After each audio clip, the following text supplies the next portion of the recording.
बिस्मिल्लाहिर्रहमानिर्रहीम नहमदुहु व नुसल्ली व नुसल्लिमु अला रसूलिहिल करीम अम्मा बाद फ़अऊज़ु बिल्लाहिस समीइल अलीम मिनश शैतानिर रजीम बिस्मिल्लाहिर्रहमानिर्रहीम।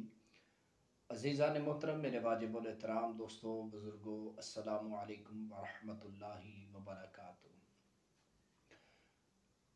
बहुत ही इंतहाई ज़रूरी और अहम जो नुकात हैं नमाजी बंदे के लिए, वो मैं आपसे अर्ज़ करता हूँ। क्या ये चीज़ें हमें याद हैं? इन चीज़ों के ऊपर हमारी गिरफ्त है? क्या हमें ये पहले से इन चीज़ों पर इल्म रखते हैं? अब नमाज जो पढ़ने के लिए जाता है तो उसके ऊपर 6 शराइत लागू हैं। अब आप कहेंगे कि पहले तो नहीं था, आज पहली दफ़ा हम सुन रहे हैं। तो मेरे मोहतरम हाज़रीन, ये बहुत ही चीदा मसाइल हैं जिनका हर नमाजी को इल्म होना बहुत बहुत बहुत ज़रूरी है, जिसके बगैर नमाज आपकी नहीं हो सकती। जैसे आप गाड़ी मोटरसाइकिल लेते हैं तो वो शराइत रखते हैं, तो आप सारी चीज़ें पूरी करके जाते हैं ना। एक शराइत भी अगर रह जाए तो आपको वो बाइक मोटरसाइकिल या कोई चीज़ भी है वो नहीं देंगे। इसी तरह अल्लाह करीम की बारगाह के अंदर आने में जब भी आप तशरीफ़ लाएँ तो मैं आपको अर्ज़ करता हूँ, सबसे पहली नमाजी बंदे पर जो शर्त है वो है तहारत। तहारत का मतलब है पाकी। अब 3 चीज़ें नमाजी इस्तेमाल करता है। नंबर फर्स्ट, नमाजी का बदन हर किस्म की निजासत से पाक होना चाहिए। मिसाल के तौर पर पेशाब, पखाना, रीठ, रेशा, दीगर ब्लड वगैरह, ये जिस्म पर किसी किस्म की कोई भी निजासत नहीं होनी चाहिए। नंबर 2 है, नमाजी बंदे ने जो लिबास पहना हुआ है वो हर किस्म की निजासत से पाक होना चाहिए। अमूमन आप घर में छोटे बच्चे उठाते हैं तो वो पेशाब पखाना कर देते हैं। अब घरों में अमूमन यही बात होती है, कुछ नहीं होता, ये छोटा बच्चा है, इसने पेशाब कर दिया है, तो ये कौन सा नापाक है। तो मेरे मोहतरम, मेरे दोस्त, जिस तरह बड़े मर्द औरत का पेशाब पखाना नापाक है, उसी तरह छोटे बच्चे का भी पेशाब पखाना नापाक है। और वो जो दूध फेंकता है, कै आती, तो ज़ाहिर है वो मैदे से आती, गले में तो कोई अलहदा से वो ड्रम्स वगैरह तो नहीं रखे हुए ना, मैदे से आता है, तो वो भी नापाक ही हैं। इस सूरत में आपका लिबास जो है वो पाकीज़ा नहीं होगा, वो बिल्कुल नापाक होगा। नंबर 3 है, जिस जगह उस बंदे ने नमाज अदा करनी है वो सारी चीज़ों से पाकीज़ा होनी चाहिए।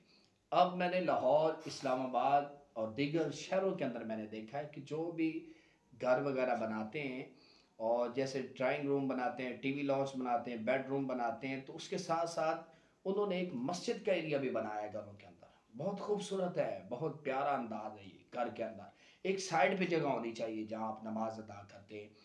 फ़राइज़ नमाज के लिए अल्लाह के घर तशरीफ़ ले जाएं, बकिया नमाज के लिए जो घर की मस्तूरात है और दीगर अफराद है वो घर के किसी कोने में नमाज की जगह बनाएं जहाँ पे आपकी नमाज जाए नमाज पढ़ी हो, कुरान पाक पढ़ो, तस्बीहात पढ़ी हो, टोपी पढ़ी हो, बुरका वगैरह सारी चीज़ें जिससे आप नमाज अदा करें। तो आज आपने सुन लिया कि नमाजी बंदे के लिए ये ज़रूरी कि 3 चीज़ों का पाक होना ज़रूरी है हर सूरत में। तीनों में से एक भी रह गई तो आपकी नमाज अदा नहीं होगी। नंबर फर्स्ट है नमाजी का बदन, नंबर 2 है नमाजी ने जो लिबास पहना हुआ है। सबसे बेहतर है, देखें ना, आप शादी ब्याह पे कौन सा लिबास पहन के जाते हैं? फटा पुराना नहीं, साफ सुथरा होता है, जूता अच्छा होता है, अच्छी कटिंग कराई होती है और आप बिल्कुल अप टू डेट हो के जाते हैं कि यहाँ वहाँ जाके आपको रिश्तेदार मिलेंगे, अजीज़ व अक़ारिब मिलेंगे, आपकी इंसल्ट होगी अगर आपने पुराना लिबास पहना हुआ। तो मेरे भाई, मेरे मोहतरम, जब अल्लाह की बारगाह में आना तो कैसे आना है? तैयार होके आना है कि मैं अपने रब से मुलाकात के लिए जा रहा हूँ, रब से मिलने के लिए जा रहा हूँ। तो रब से मुलाकात का ये सिलसिला है, लिबास लबूस अच्छा पहन के, अच्छी टोपी, खुशबू लगा कर, ताकि साथ जो आपकी खड़ा नमाजी है ना उसको अच्छी आपसे उम्मीद हो, खुशबू आए, आपके साथ जो खड़ा है वो आपके लिए दुआएं करे। ये 3 चीज़ें नमाजी के लिए ज़रूरी है। नंबर 1 नमाजी का बदन, नंबर 2 नमाजी के कपड़े, नंबर 3, जिस जगह उसने नमाज अदा करनी वो हर किस्म की निजासत से पाक हो, हर किस्म की।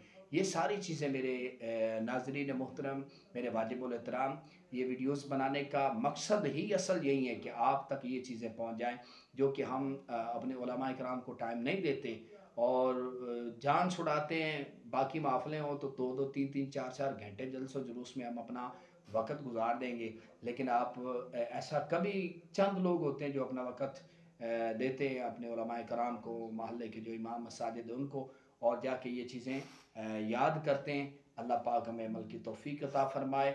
मेरी वीडियोज़ अच्छी लगी हो तो कमेंट्स में ज़रूर बताइएगा। अल्लाह पाक अमल की तौफ़ीक अता